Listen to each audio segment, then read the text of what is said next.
मैंने कहा माननीय मुख्यमंत्री जी को अगर नाम ही बदलना है तो राजस्थान विश्वविद्यालय का बदल दो। उससे क्या होगा, अम्बेडकर विश्वविद्यालय थोड़ी हो जाएगा। जो चीज पीठ हमारी थी वो हमारी रहनी चाहिए थी। हमारे जब ST/ST का बैकलॉग आया, हमारे विधायक साथी बैठे हुए हैं, इन लोगों ने चक्कर लगाए, इन लोगों ने घर घर जाकर बात की सब लोगों से, हमारे ST/ST के छात्रों ने। और सरकार में जब उस समय चीफ सेक्रेटरी थे, उन्होंने कहा, इस मीटिंग में कई विधायक बैठे हुए हैं, उस समय का गलती तो हो गई लेकिन अगली बार उनको दे देंगे। मैंने कहा जरा उन छात्रों के लिए मांग कर रहे हैं जो छात्र अभी यहाँ चक्कर काट रहे हैं, अगली बार का भरोसा नहीं है कि अगली बार मैं विधायक बनूं या आप मुख्यमंत्री बने। लेकिन जो हमारे दलित समुदाय के लिए जो बच्चे हैं, हम दलित समाज की सीटों से जीत के आते हैं, हम दलितों का आरक्षण कर रहे हैं, हम उन लोगों की अगर आवाज नहीं उठा सकते तो हमारा जीतना बेकार है, हमारा इस पार्टी में रहना बेकार है। हमने उस समय भी कहा था। एक बात हमने देखी, अंबेडकर यूनिवर्सिटी को कौन लेके गया, मैंने उस समय भी कहा था हमारी सब कमेटियां बनी हुई है, जो कमेटियां हमारे को पावर देती है उसमें एक भी दलित मंत्री नहीं था क्या कोई भी? हमने आवाज उठाई कि हमारे इन कमेटियों में एक भी दलित मंत्री नहीं है।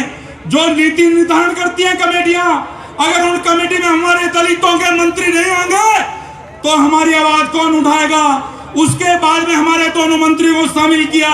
जब आपके जैसे अंबेडकर की मूर्ति लग रही थी, उसी समय आवाज उठाई कि हमारे जो दलितों के मंत्री हैं, जितने वोट लेते हो उतना प्रतिशत उनको ताकत दो। और उसके बाद चार मंत्री बनाए, उसके बाद 4 मंत्री बने। इसके लिए मैं धन्यवाद देना चाहता हूं। लेकिन मंत्री तो बन गए, लेकिन ताकत आज भी नहीं है, ताकत उनको आज भी नहीं दी गई है।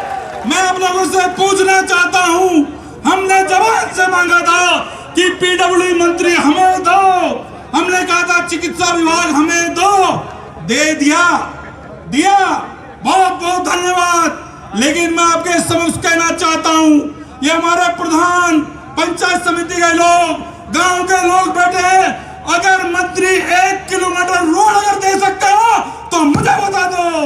1 किलोमीटर रोड किसी को नहीं दी, न दे सकते हैं, न पावर दिए गए हैं। एक भी CSC PSC हमारे मंत्री होते हुए भी अपने आप किसी दलित बस्ती में घोषणा नहीं कर सकते हैं। तो जब तक पूरे पावर हमारे को नहीं मिलेंगे, जब तक पूरी ताकत हमें नहीं मिलेगी, हम समाज के साथ में खड़े रहेंगे और खड़े थे और आगे भी खड़े रहेंगे। यही बात कहना चाहता हूं।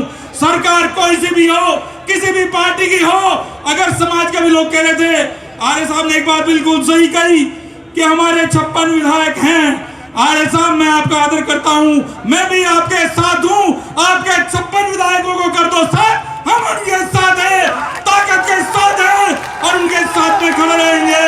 जो भी आपने मार्गदर्शन दिया है मेरे नौजवान साथियों, जब तक हम मिलकर लड़ाई लड़ी नहीं है, आपस में हम पीछे रह जाएंगे।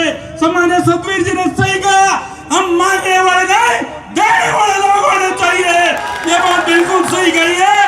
आपने मुझे बुलाकर जो मान सम्मान दिया, इसके लिए मैं आपको बहुत धन्यवाद देना चाहता हूं। लेकिन आप सबके साथ में एक ही बात कहना चाहता हूं कि जहां भी दलित का खून बहेगा, हम सब लोग साथ रहेंगे जब दलित समाज का काम होगा।